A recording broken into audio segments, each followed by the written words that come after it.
안녕하세요. 저는 결혼은 하지 않았지만 돌싱녀가 된 20대 후반의 여성입니다. 결혼도 하지 않았는데 무슨 돌싱이냐고요? 지금부터 제가 그렇게 된 우여곡절 많고 기막힌 사연 여러분들에게 들려드리고자 합니다. 꽤 유명해진 코스메틱 브랜드 사업을 하고 계시는 아빠, 그리고 모 제과점 브랜드 창업주인 엄마 덕분에 저는 넉넉하고 여유롭게 살 수 있었습니다. 그래서 늘 감사했습니다. 그리고 대학을 졸업한 후 아빠의 추천으로 코스메틱 회사 해외 마케팅 부서에 입사하게 되었습니다. 출장이 자주 있었지만 적성에 잘 맞아 활동적으로 일을 즐기며 할 수 있었어요. 대학 졸업 후 일을 바로 시작했기 때문에 의욕도 넘쳤고 일머리도 생겨서 업무 성과도 무척 좋았습니다. 탄탄하게 커리어를 잘 쌓고 있었던 거죠. 그렇게 계속 일에만 열중하다 보니 일 중독이 되어버린 워커홀릭이었습니다. 그렇다 보니 결혼은 언젠가 해야지 하면서도 연애할 시간조차 내는 법을 몰랐죠. 우리 딸은 언제 연애하고 언제 결혼하나. 커리어 우먼 선배이신 엄마가 저보다 더 잘 아시면서 그래요. 엄마는 일 열심히 하면서도 아빠 만나 연애도 잘했어. 뭘 그래? 그러니까 이렇게 우리 예쁜 딸도 낳았지. 솔직히 말해봐. 혹시 주변에 누구 없어? 없다니까 엄마는. 자꾸 뭘 그렇게 궁금해해. 하는 일은 궁금해하지도 않으면서. 일이야 우리 똑순이가 잘하고 있는 줄 다 아는데 뭘. 결혼 빨리 하려고 부담 주려는 건 아니니까 염려 말고. 우리 딸 한창 예쁘니까 좋은 사람 만나서 연애도 하면 좋겠다고 생각해서 하는 말이야. 알지? 응, 걱정 마요, 엄마. 아빠처럼 훌륭한 남자 데리고 올게요. 멋진 사람 나타나면 바로 데리고 올 테니 엄마나 염려 마세요. 일하는 게 한창 재미있었고 너무 좋았습니다. 일하면서 물론 몇몇 썸을 타던 남자들이 있긴 했지만 연애로 계속 이어지긴 쉽지 않았어요. 그리고 하던 일은 정답을 주지만 썸 타는 일은 흐지부지 실속 없이 끝나버리다 보니 점점 연애에 대한 관심도 사라졌죠. 제 생활에 만족도 있고 일에 대한 자부심이 넘치고 있다 보니 그랬던 것 같아요. 가끔 소개팅을 하기도 했지만 마음에 드는 남자는 없었습니다. 그저 때가 있고 인연이 있겠지 하면서 감사하며 만족한 생활을 살아가고 있었습니다. 충격적인 사건이 생기기 전까지는 말이죠. 지금 생각해도 너무나 끔찍합니다. 평탄한 삶을 살던 제게는 더욱 그랬습니다. 사건은 출장을 갔던 해외에서 일어났었죠. 해외에서 시장 조사를 하느라 쇼핑가를 돌고 있었고 평소 업무 보던 대로 익숙하게 제품들을 살피고 있었습니다. 그런데 그때 쇼핑가에 나타난 괴한들로 인해 사상자가 발생하게 되었고 그중 제가 한 사람이 되었던 거죠. 정확히 기억나는 건 제가 사고를 피하려고 다급하게 도망치며 뛰쳐나가다가 부딪힌 유리문이 깨지면서 부상을 입게 되었죠. 그로 인해 치명상을 입은 한쪽 눈은 실명 상태가 되고 말았습니다. 세상이 절반만 보이는 게 된 것 같았죠. 두 눈으로 편하게 살던 제 삶이 한쪽 눈을 잃게 되자 일상생활도 적응이 어려웠습니다. 그리고 밝고 적극적이던 제게 우울증이라는 것도 찾아왔었죠. 걱정이 많았던 부모님의 권유로 저는 일을 쉬게 되었고 자연 좋은 환경에서 안정을 취하게 되었습니다. 휴양림 근처의 숙소에는 제 수발을 도와주는 간병인이 있었고 운동 프로그램을 일정 시간에 도와주는 전문가, 그리고 심리상담사의 상담도 받으며 지내게 되었습니다. 그러나 제 마음이 좀처럼 쉬지 못하고 있었습니다. 부모님이 백방으로 알아봐 주신 병원들을 통해 치료 방법을 강구하기도 했으나 가망 없다는 절망적인 말만 몇 개월을 들어야 했습니다. 그렇게 1년이 흘렀고 저는 눈의 건강보다 마음의 건강이 더 걱정스러운 상태가 되었죠. 20대에 실명한 제 눈 때문에 사는 앞날까지 막막하다고만 생각되었습니다. 물론 부모님은 제가 일하지 않고 돈을 벌지 않아도 먹고 사는데 지장 없으니 늘 걱정하지 말라며 위로하셨죠. 그러나 그런 말들조차 제게는 큰 위로가 되지 않았습니다. 정과 같게 일하며 활동적인 생활을 하고 싶다는 생각뿐이었죠. 물론 제 눈이 다치기 전의 상태에서요. 그런 생각이 꼬리를 물고 계속되어 헤어나올 길이 없었습니다. 시간이 흘러도 우울증이 사라질 기미가 보이지 않자 가족들의 걱정도 더 커지기 시작했습니다. 그러던 어느 날 아빠가 찾아오셨습니다. 우울증으로 힘들어하는 제게 아빠는 대뜸 전처럼 회사에서 하던 해외 출장 업무를 다시 해보는 게 어떨지 물어보셨습니다. 한쪽 눈의 실명을 극복하기 위해서 우울증에서 벗어나게 하려고 그러신 것 같았죠. 우리 딸, 뭐 하고 있었어? 집에 오고 싶으면 얘기해. 여기 생활 정리할까? 갑자기 왜요? 나 더 우울해 보여서? 아니, 집에 오고 싶으면 그냥 오라는 거지 뭐. 그리고 회사에서 일도 다시 하면 어떨까? 이제 다 쉬었으니 인재가 여기서 썩긴 아깝잖아. 복귀해야지. 회사 일을 이 몸으로 어떻게 다시 해요? 우리 딸 어때서 그런 소리를 해? 더한 사람들도 다들 더 열심히 잘 살아. 어떻게 마음 먹느냐에 따라 인생은 달라지는 법이야. 물론 눈이야 불편하겠지만 그래도 윙크한 우리 예쁜 딸 한쪽 눈으로 씩씩하게 도전해 보는 거지 뭐. 안 그래? 윙크한 한쪽 눈? 우리 딸이 그동안 얼마나 성과 좋게 일을 잘해왔어. 인지가 여기서 계속 이렇게 갇혀 있을 수는 없지. 다시 새로운 일도 도전하고 그러면 어떨까 해서. 아빠가 이제는 우리 딸 돈 벌어오라고 등 떠미는 거야. 언제는 돈 안 벌어도 괜찮다고 위로하시더니. 생각해 볼게요, 아빠. 아빠와 헤어지고 혼자 많은 생각이 들었습니다. 그 후로 아빠는 제가 하던 업무 팀들에게 지시하셨는지 현재 하고 있는 일들을 제게 보내주라고 하셨죠. 조용하던 제 핸드폰이 점점 소란스러워지고 있었어요. 그리고 팀원들이 제게 컴백하라며 격려를 끊임없이 보내오기 시작했습니다. 아빠의 말과 그들의 마음에 저도 조금씩 흔들리기 시작했어요. 그리고 몇 주를 고민하던 끝에 짐을 꾸렸습니다. 집으로 다시 돌아가기 위해서, 그리고 전처럼 일에 도전하기 위해서 말이죠.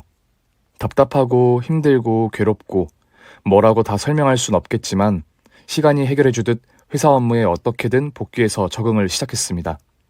그리고 적응이 될 즈음 해외 출장도 다니기로 마음먹었죠. 트라우마 때문에 근거리의 타국 업무부터 보기 시작했고 주로 아시아권으로 다니게 되었습니다. 일본에서 해외 출장 업무를 마치고 한국으로 귀국하던 날이었습니다. 어김없이 밤 비행기로 도착하게 되었죠. 피곤함에 지쳐서 아무 생각 없이 짐을 찾으려 기다리고 있었습니다.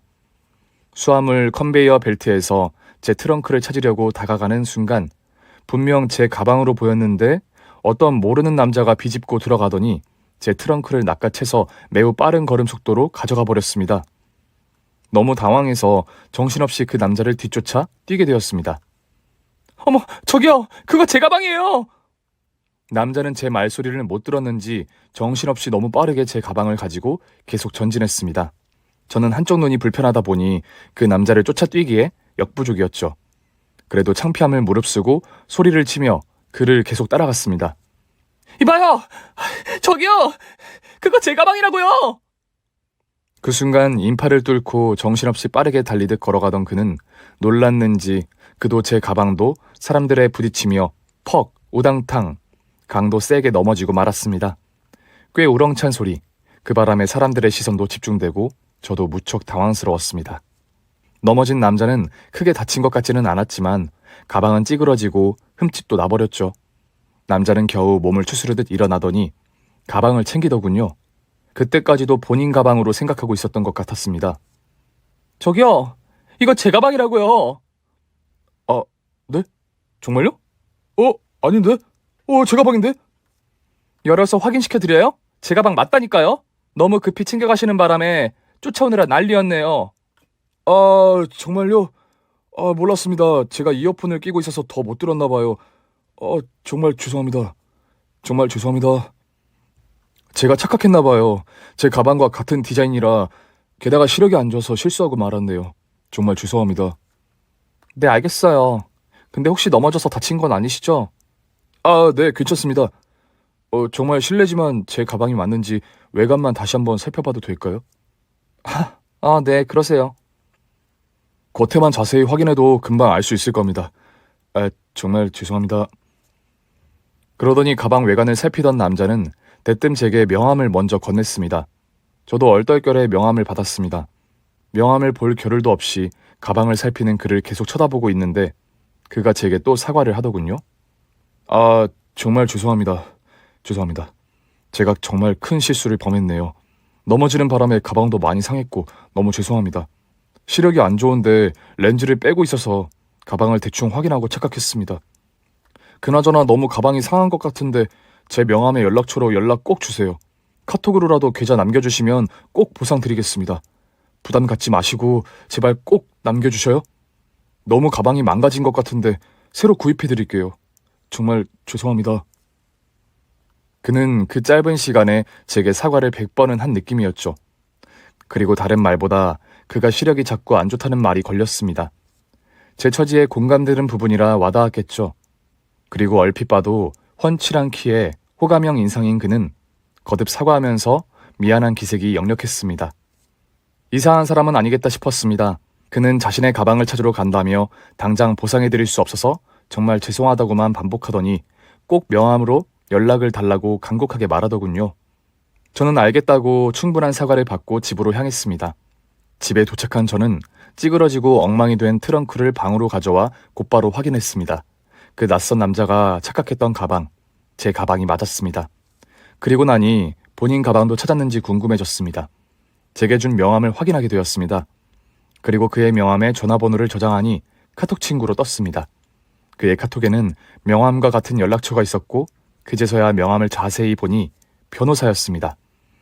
카톡에는 그의 얼굴 사진 한 장과 해외로 보이는 풍경 사진들, 해외 사무실 같은 이미지들이 올려져 있었습니다. 늦은 시각이었지만 가방을 잘 찾았는지 물으며 카톡을 남겼습니다. 잠시 후 잘 찾았다며 제 가방과 정말 흡사한 본인 가방 사진을 보내왔더군요. 그리고 새 가방을 구입해주겠다고 계좌를 계속 남겨달라고 쉴 새 없이 사정하더군요. 저는 끝내 계좌를 남겼습니다. 다음날 그는 제 가방을 구입하고도 꽤 남을 정도의 금액을 보냈습니다. 조금 부담되어 감사 인사 겸 카톡을 남기게 되었죠. 그도 오히려 제게 감사하다며 일 관련해서도 도울 일이 있거나 필요하면 연락달라며 직업상의 영업 멘트도 잊지 않았죠. 저도 제가 하는 일을 자연스럽게 얘기하게 되었고 그렇게 연락이 종종 이어지다가 자주 연락하는 사이가 되기 시작하였습니다. 썸남 썸녀가 된 듯 했습니다. 그렇지만 저는 한쪽 눈을 실명한 이후에는 더더욱 연애는 생각도 해본 적이 없었습니다. 가깝게 대화를 이어갈수록 좋으면서도 부담이 생겼죠. 그러던 어느 날 평소와 같이 그에게서 카톡이 왔죠. 그리고 주말에 커피 한 잔 어떠냐고 물었습니다. 처음으로 만날 약속까지 정하게 되었고 일 관계로도 도움이 될 게 있을지 모르니 만나보자 하는 심정으로 나가게 되었습니다. 반가워요. 공항에서 뵐 때보다 더 예뻐지신 것 같네요. 아, 네. 안녕하세요. 잘 지내셨죠? 그때 사실 정신 없어서 얼굴을 잘 못 쳐다봤어요. 너무 죄송하기도 했고요. 벌써 몇 주나 지났는데 이젠 잊으세요. 이미 가방도 보상해 주셔서 덕분에 새 가방도 잘 구입했습니다. 저보다 쿨하신데요? 저도 어서 그 일을 잊겠습니다. 그런데 회사 업무 때문에 해외 출장이 많으시겠네요? 네, 맞아요. 가서 길게 체류할 때는 3주씩 있다 오는 경우도 있고요. 아니면 짧게 자주 나가는 경우가 많죠. 저도 해외에서 일을 볼 때가 종종 있어서 나가곤 해요. 해외 로펌에도 연계가 있어서요. 그는 해외 로펌 출신 변호사이고 현재는 소속 없이 프리로 일을 맡고 있는데 자생력이 생기면 직접 로펌을 경영하기 위해 만들 생각을 하고 국내 해외 모두 워밍업을 하고 있는 단계라고 했습니다. 화술도 좋고 스마트한 그는 만나보니 더욱 좋은 사람처럼 느껴졌어요. 그리고 자신의 시력이 안 좋다는 얘기를 꺼내더니 제 한쪽 눈을 자연스럽고 조심스럽게 물어보더군요. 그때 저는 그와 어떤 대단한 사이라고 생각하지 않았기에 있는 그대로 다 얘기를 했습니다. 그런데 그는 덤덤하게 듣더니 평소와 다를 바 없이 저를 대했죠. 시간이 점차 지나면서 그는 제게 오히려 적극적으로 애정을 표현하기 시작했습니다. 그리고 적극적이고 매력 넘치던 그와 저는 서서히 뜨거운 연인 사이가 되었습니다. 내가 한쪽 눈이 이런데도 자기한테 예뻐 보여? 그런 생각 안 해봤는데. 그냥 처음부터 다 예뻐 보였어. 뭐야, 선수같이 대답하네? 치. 처음? 언제? 공항? 아니, 우리 약속 잡고 제대로 처음 만난 날 말이야. 자기가 카페로 걸어 들어오는데 갑자기 심장이 나대더라고. 손도 잡고 싶고 만지고 싶고 안아주고 싶고 점점 욕심도 생기더라니까. 그리고 자기야, 난 자기가 두 눈을 잃었다고 해도 상관없어. 나한테는 자기라는 존재 자체가 아름답고 훌륭해. 그리고 지금의 나에게 가장 소중해졌으니까 어떤 문제라도 걱정하지 않아. 내가 평생 자기만 아끼고 사랑할게. 그 순간 저도 모르게 창피하게도 눈물이 폭포처럼 펑펑 쏟아졌습니다. 일도 복귀하는데 너무나 힘들어서 고민이 많았죠.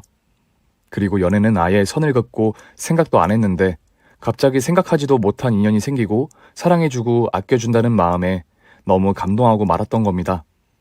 마음이 나약해져 있었던 탓인지 그 순간은 이 남자라면 내 인생을 믿고 맡겨도 되겠다는 생각에 결혼까지 생각하였죠. 엄마, 드릴 말씀이 있어요. 무슨 일인데 그래? 내 딸 기분이 좋아 보이네. 저 만나는 사람 있어요. 그리고 조만간에 인사시켜 드리려고요. 어머, 정말? 우리 딸 역시 능력자네. 일 복귀하자마자 연애도 잘하고. 엄마 아빠는 너무 좋지. 언제 보여줄 건데? 남자친구는 점점 더 가까운 사이로 급 발전하고 있었습니다. 그리고 남친은 우리 집에 와서 부모님께도 인사드리고 정식적으로 만나는 걸 허락받고 싶다고 했죠. 저는 아빠 회사와 엄마 커리어에 대해서도 스스럼 없이 얘기해 주었습니다. 그도 자신의 부모님에 대해 프리핑을 시작했죠. 해외에서 비즈니스를 오래 하셨고 지금은 경영하던 사업체의 주주로만 계시면서 집에서 쉬며 여유롭게 생활하신다고 말이죠. 남자친구를 볼 땐 그의 부모님도 분명히 훌륭한 분들일 거라고 기대가 되었습니다. 그러나 늘 마음속에 걸림돌은 제 눈이 문제였죠. 남친의 부모님이 저의 그런 부분까지 이해해 주실지는 의문이었어요. 걱정이 될 때면 남자친구에게 털어놓았고 남친은 별 문제 없다고 저를 안심시켜 주었죠. 그저 남친만 의지해보기로 마음먹었죠. 그리고 그가 저의 집에 처음으로 오게 되었습니다. 부모님은 일을 마치고 이른 저녁부터 저희를 기다리며 식사 준비를 해두셨습니다. 호화롭게 차려진 식탁을 보니 남친까지 가족 식탁에서 환대하는 분위기가 이미 사위라도 된 기분이 들었습니다. 엄마, 아빠, 제가 말씀드렸던 남자친구예요. 안녕하세요. 만나 뵙게 되어 영광입니다. 아버님, 어머님. 씩씩한 남친의 인사에 부모님도 무척 좋아하셨습니다. 그리고 맛있게 차려진 식탁에 앉아 맛있게 저녁 식사를 했습니다. 그날 이후 남친은 종종 저의 부모님께 안부 전화를 하기도 하고 건강 선물도 챙겨주었습니다. 우리 가족 모두가 그에게 반해버렸죠. 게다가 아빠는 그의 직업도 마음에 드셨는지 뭔가 일이 있으면 전화해서 뭐든 물어보고 전담 상담사처럼 애용하기도 하셨습니다. 그리고 주변에 사위될 사람이 변호사라고 자랑이라도 하고 싶었던 것도 같았어요. 저는 아빠의 그런 마음을 저는 충분히 이해했습니다. 부모님은 제가 한쪽 눈을 실명하기 전에도 좋은 사람을 만나서 결혼하기를 바라오셨고 이후 상황도 더욱 그럴 수 있다고 생각했죠. 남자친구는 집에 다녀간 이후 제게도 이미 잘했지만 더욱 잘 챙기고 잘해주었습니다. 그렇게 행복한 일상을 다시 살게 될 줄 몰랐지만 일도 남자친구도 그리고 가족까지 모두 잘 풀려가는 것 같아 좋았습니다. 그러던 중 그동안의 단거리 해외 출장이 아닌 미국 출장이 잡혔습니다. 저는 자신감이 생겨서인지 예전처럼 도전하고 싶었고 마음먹었습니다. 그리고 이번 출장이 좀 오래 다녀와야 하는 상황이라 남자친구에게도 미리 알렸죠. 자기야, 바빠? 통화 가능해요? 언제든 자기와의 통화는 가능합니다. 자기도 바쁘죠? 아직 일은 더 남았는데 며칠 뒤에 미국으로 출장이 잡혔어. 갑자기 일정이 그렇게 돼서 이번 주말부터 2주간 자기도 못 보고 데이트도 못해. 미리 알려주려고 전화했지. 미국? 언제 가는데? 어느 지역이야? 뉴욕이고 숙소는 맨하튼이 될 것 같아. 잘 됐네. 나도 곧 미국 출장인데. 게다가 장소도 뉴욕이야. 자기랑 같이 있을 수도 있겠는데? 정말? 대박이네. 그러니까 우린 천생연분이라니까. 그렇게 우리는 뉴욕도 각각의 출장이나 여행처럼 되었고 남자친구가 출발일을 조정해서 맞출 수 있다고 하여 함께 떠나게 되었습니다. 뉴욕 도착 후 첫날 각자의 일정이 끝나고 그는 제가 있는 숙소로 찾아왔습니다. 연애를 시작한 지 꽤 되었지만 뉴욕에서 처음으로 그와 뜨거운 밤을 보내게 되었죠. 출장 내내 그는 저와 신혼여행이라도 온 남편과 같았죠. 그리고 그날 이후 그는 계속 같이 있으면 좋겠다면서 제가 일 보기 편하게 숙소에 와 있겠다고 했죠. 그렇게 뜨거운 밤이 매일 시작되었습니다. 낮에는 그도 뉴욕에 있다는 로펌 사무실로 일을 보러 다녀온다고 외출하곤 했습니다.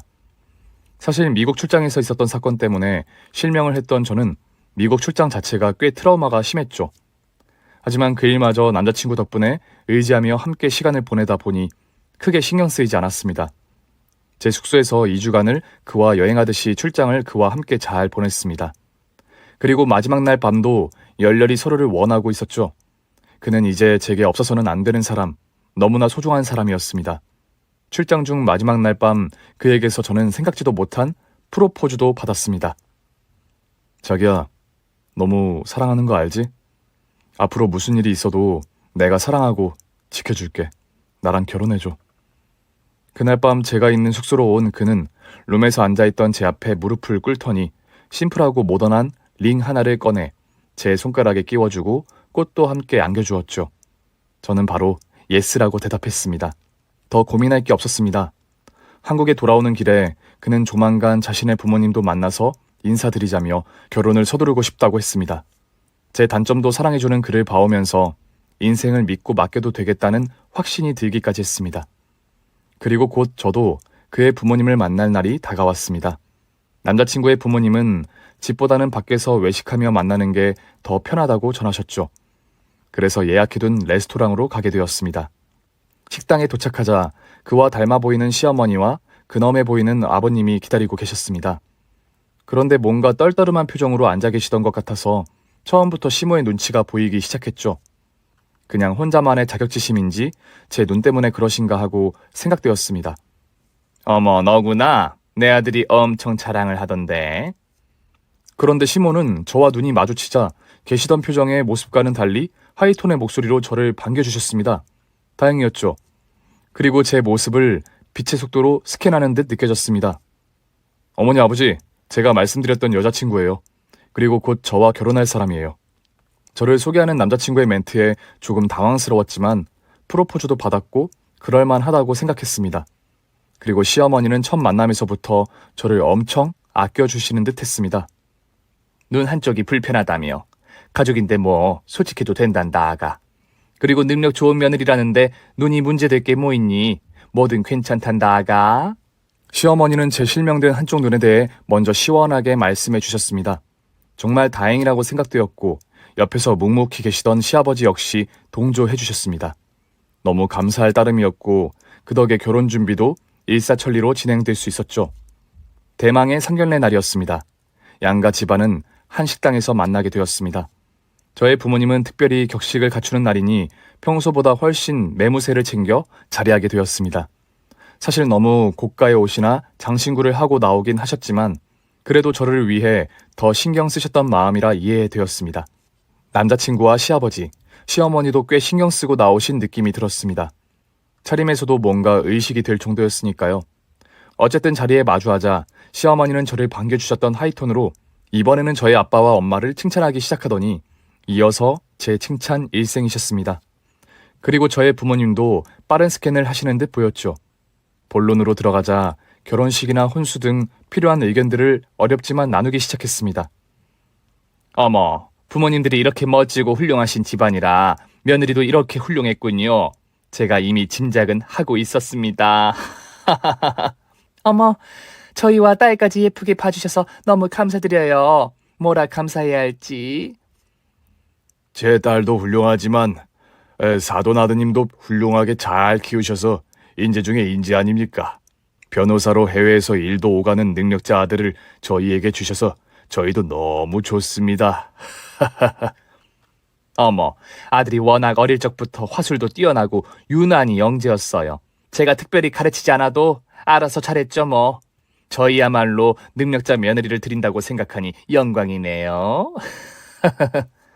저는 화기애애한 분위기 속에 상견례도 문제없이 끝나겠구나 생각되었죠. 그러나 시어머니의 말씀이 이어지면서 조금 의아하다는 생각이 들었습니다. 사실 저희는 가족이 다 같이 모여서 사는 게 좋다 보니 다 큰 아들도 여태 같이 데리고 살았네요. 이제 얘들이 결혼하면 분가해야 할 텐데 아들이 거의 한국에 없다시피 생활을 해서 집을 얻는 게 걱정이긴 해요. 그리고 며느리도 얘기 들어보니 해외에 자주 오간다고 하고 그래서 사돈, 편하게 말씀하세요. 뭐 집 문제에 있어서 하실 말씀이라도 있으셔요? 실은 남편과도 상의도 해봤는데 저희도 해외로 일이 연관되어 있다 보니 언제든 외국으로 나갈 수도 있어서 분가를 시켜도 당장 너무 터무니없는 집을 사주기는 좀 실리에 안 맞는 것 같아서요.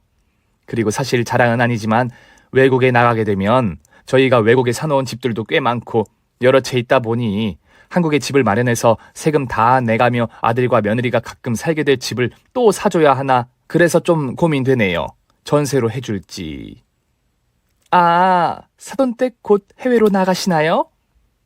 아, 장모님, 해외로 나가시는 게 당장은 아니신데 해외에서 하시던 사업 주주로 계셔서 나가실 일도 있고 해외 이곳저곳에 저희 소유의 집들이 많아요. 가족 모두 외국 생활을 오래 해와서 그렇죠 뭐. 남자친구는 저도 처음 듣는 이야기를 꺼냈습니다. 그러자 저희 아빠는 문제를 쉽게 해결하는 방법이 있다면서 한국의 집은 아빠가 해 사주신다고 하셨죠. 괜히 이런 걸로 질질 끌고 문제되면 서로 오해가 쌓이면 결혼만 늦어진다면서 말이죠. 어쨌든 그래서 남편과 제가 살 집은 저의 집에서 하는 걸로 결론이 내려졌습니다. 그러자 시어머니는 해외에 있는 집들과 살았던 그곳들 주변을 추억하면서 저희 아빠와 엄마에게 해외 가실 때 편하게 머물러도 좋고 나중에 한 채 드려도 좋다며 선심 쓰듯 자랑을 이어가셨습니다. 완벽하게 만족스러운 상황은 아니었지만 저의 집안이나 그의 집안도 부유했으니 집 문제나 돈 얘기로 힘쓰는 일은 접고 그렇게 일단락 되고 말았죠.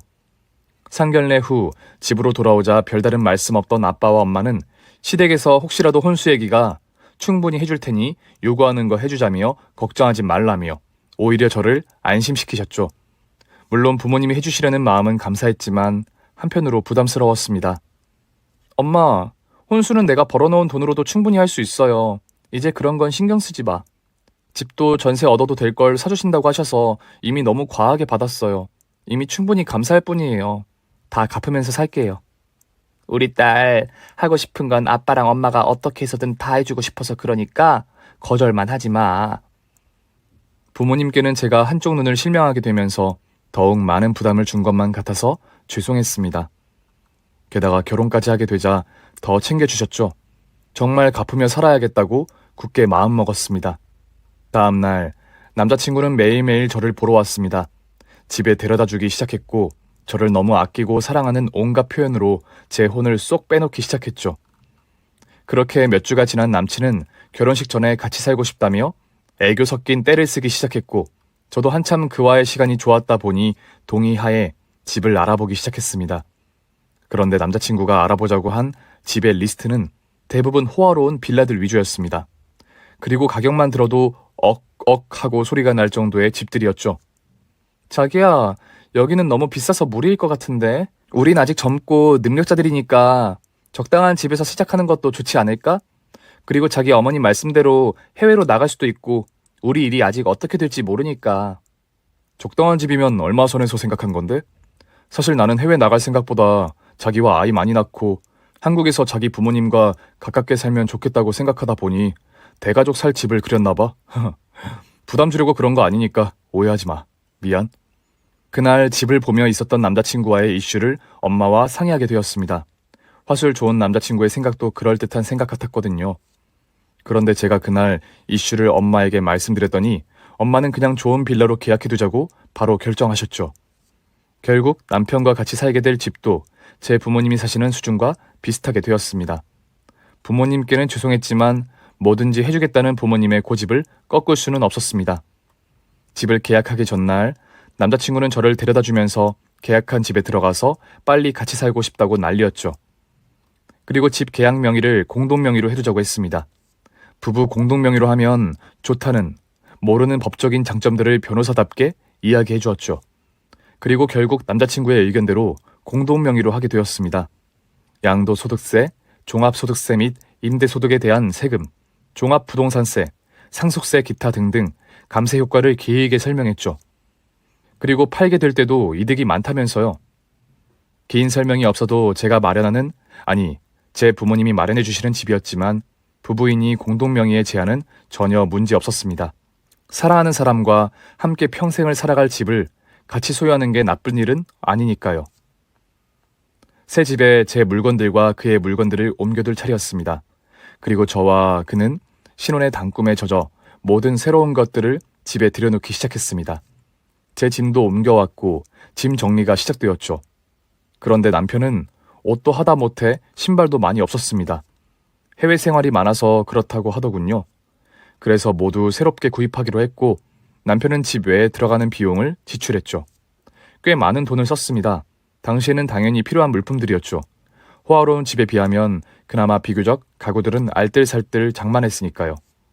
집을 공동명의로 해준 것도 고맙다면서 남편은 가구와 새로운 물품들을 모두 장만해 주었던 셈이죠. 제가 집을 마련하고 남편이 혼수를 하는 상황이 되었지만 당신은 문제가 될 게 없었습니다. 둘의 형편에 맞게 꾸리고 살면 된다고 생각했으니까요. 우리는 함께 살기 시작했고 동거 이후 결혼식도 하게 되었습니다. 결혼식은 가족 모임처럼 간략하게 진행하게 되었죠. 시댁의 대부분 친인척이 해외 거주가 많다고 하셔서 한국에서 하는 결혼식은 우리 가족들 위주로 치르기 원하셨습니다. 곧 해외 결혼식 일정을 잡고 가까운 친인척들을 모시고 여행처럼 해외로 나가서 식을 한 번 더 결혼식을 하면 좋겠다고 간곡히 부탁하셨죠. 그렇게 식을 치르고 나니 정말 부부가 되었습니다. 상상했던 신혼의 단꿈이 현실이 되었고 한동안 둘만의 오붓한 일상을 즐기게 되었습니다. 그러던 어느 날 시어머니가 집으로 찾아오셨습니다. 남편은 외출 중이라 저만 혼자 있었죠. 과일을 내와서 어머니 곁에 앉았습니다. 그 눈 말이야. 안 보이는 거 유전은 아니랬지? 애도 가져야 할 텐데 계획은 있니? 시각장애인이 애를 낳아도 아이는 정상이겠지? 어머니 갑자기 그게 무슨 말씀이세요? 아이도 차차 계획하려고 하고요. 제 눈은 후천적으로 다친 거라고 다 말씀드려서 이미 알고 계시잖아요. 아이는 전혀 문제 없어요. 결혼 전과 다르게 이상한 질문을 서슴없이 하는 시어머니의 질문들이 불쾌했습니다. 이미 결혼 전에는 대인배처럼 저의 실명된 눈은 전혀 문제없다고 괜찮다고 위로까지 하던 분이 갑자기 돌변해서 왜 저러나 싶었습니다. 난 혹시 너가 우리 아들 너무 좋아해서 후천적인 사고장애라고 결혼 전에 둘러댔나 싶었지 뭐. 뭐 그렇게까지 발끈하니? 아이 낳고 맹인견 데리고 다녀야 하는 건 아닌가 모르겠네.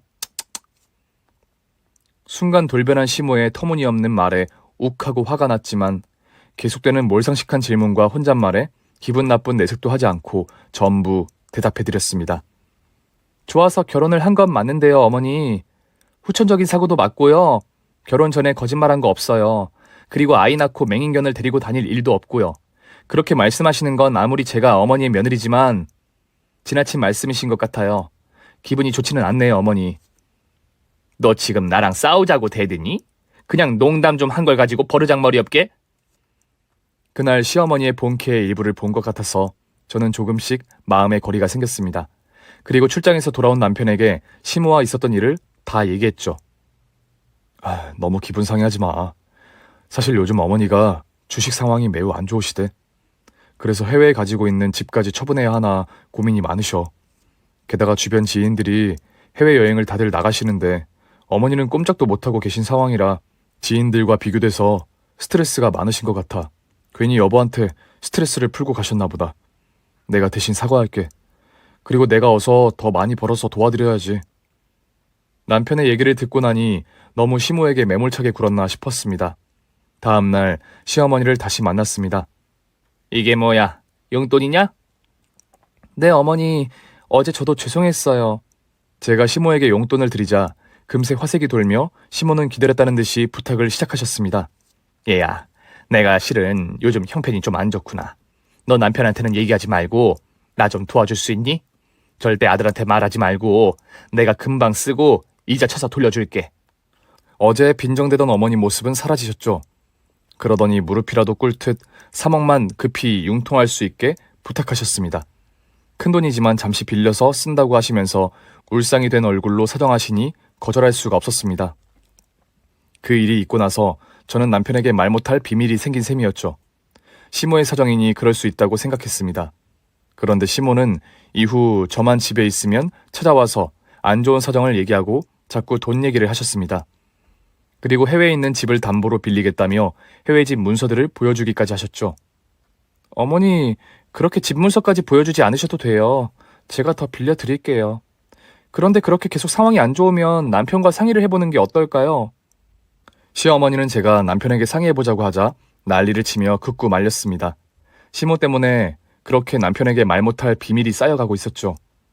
그러던 어느 날 남편은 해외 출장 일정이 자주 있었고 출장 경비 처리를 해외 로펌에서 후불로 집을 받을 거라며 부족한 비용을 보태달라고 하기 시작했습니다. 그리고 출장을 가면 최소 일주일이 지나서 귀국하기 시작했죠. 그런데 그런 일이 점점 늘어가기 시작했고 이러다가 정말 아예 외국으로 나가는 게 나을 수도 있겠다는 생각이 들 정도로 일정이 늘어났죠. 그러다 보니 제 돈으로 주던 남편의 출장 경비는 산처럼 쌓여만 갔습니다. 남편은 남편대로, 시모는 시모대로 자꾸 자기들의 지갑처럼 저를 사용하기 시작했던 겁니다.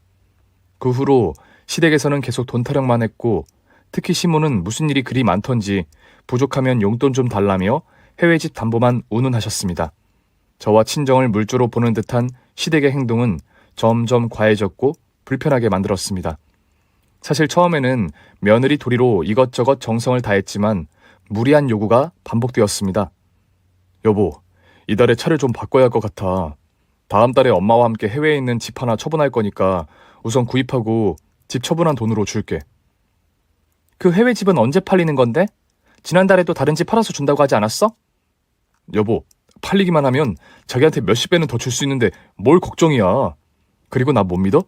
다음 달부터 당장 한국의 법인 로펌도 설립하려니 요즘 정신도 없고 돈도 많이 들어가는 거 뻔히 알잖아. 해외 집들이 처분될 때까지만 융통할 돈이 없어서 그런 거지. 해외 집들을 다 처분하면 어머니와 아버님은 해외에 나가셔서 사실 일은 없어지는 거네? 해외 집이 많아서 걱정 없어. 집 문서 다 보여드려요? 남편도 시모와 같았습니다. 해외 집 처분만 내세우면서 제게 돈을 계속 요구했죠. 점점 이상하다는 생각이 들었죠. 게다가 그때까지도 저는 남편과 혼인신고를 하지 않은 상태였습니다. 시댁에서도 해외에서 할 결혼식 이후에 혼인신고를 하자며 남편과 함께 혼인신고를 미루기 시작했던 겁니다. 그러던 중 용돈도 드리고 부탁한 돈까지 빌려드린 지 얼마 되지 않아 시모에게서 전화가 왔습니다. 아무래도 한국 집 이사를 좀 해야 할 것 같구나. 지금 사는 집보다 줄여서 이사하려고 그러니까 많이 들어가지는 않을 거야. 그리고 곧 해외로 나갈 수도 있으니 아파트 좀 골라주렴.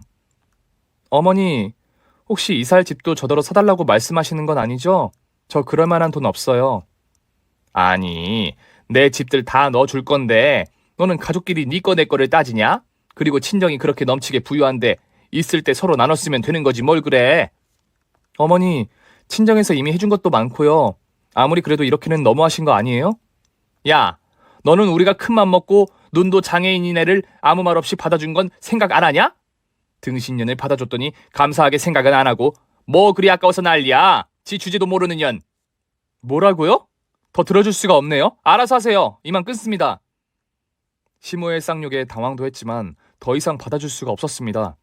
저는 돈 요구에 대답도 하지 않고 전화를 단칼에 끊어버렸습니다. 돈 요구가 무리하게 시작되면서 저는 시모의 본성을 이미 알게 되었죠.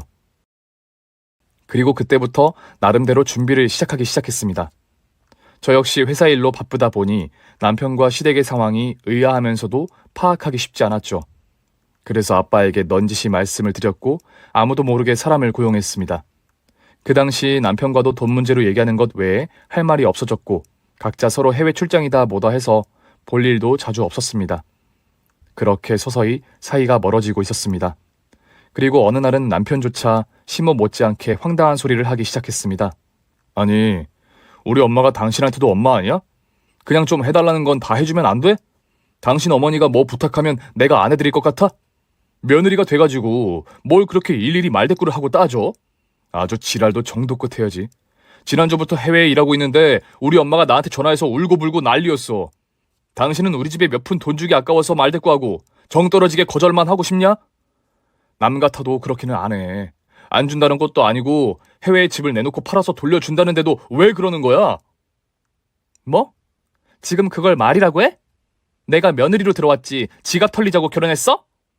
결혼하고 나서부터 지금까지 쭉 돈 타령, 물건 타령만 해서 들인 돈만 해도 수억이야. 그런데 심지어 당신 모르게 하라면서 나한테 따로 돈까지 빌리셨다고.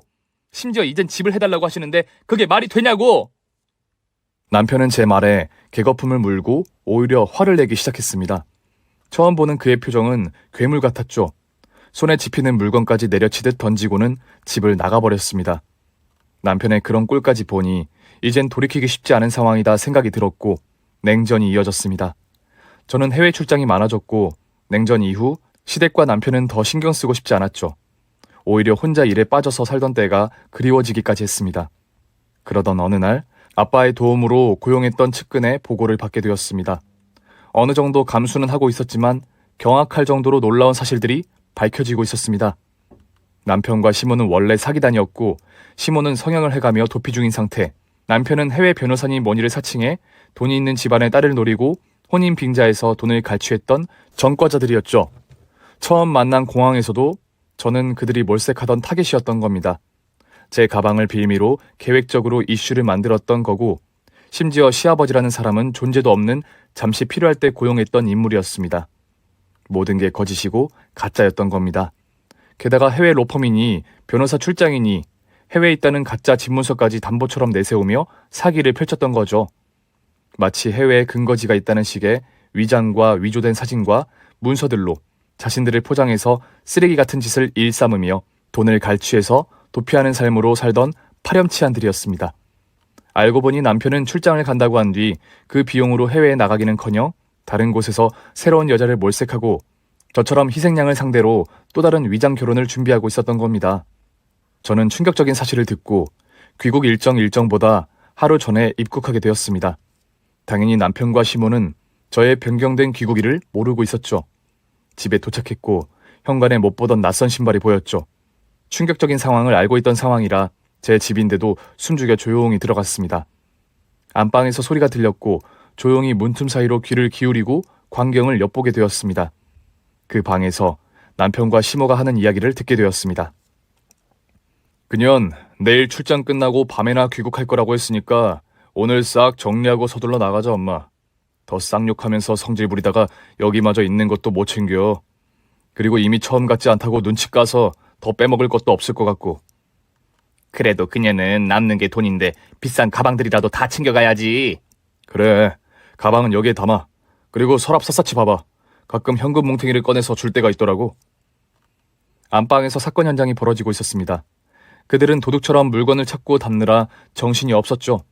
문틈 사이로 몰래 사진을 찍어두었습니다. 그리고 발걸음을 옮겨 전화를 걸었습니다. 112 신고 전화를 제가 하게 될 줄은 몰랐습니다. 그것도 남편과 시어머니를 상대로 말이죠. 심정은 안방에 당장이라도 뛰어들어가서 그 년놈들의 머리채라도 다 부셔놓을까 하는 마음이었지만 그냥 조용히 경찰에 신고를 했고 밖에서 경찰과 아빠를 기다렸습니다. 곧바로 경찰과 아빠가 도착했고 집으로 들이닥친 경찰들에 의해 난장판 현장이 펼쳐졌습니다. 당황한 그들은 피할 곳이 없게 되자 2층 베란다에서 허둥지둥하며 떨어지듯 뛰어내렸고 팔다리가 부러져 응급실로 실려가게 되었죠. 결국 구속된 그들, 사기 전과가 파란만장했습니다. 세상에 이런 일이 있구나 싶었고 너무나 충격적이었습니다.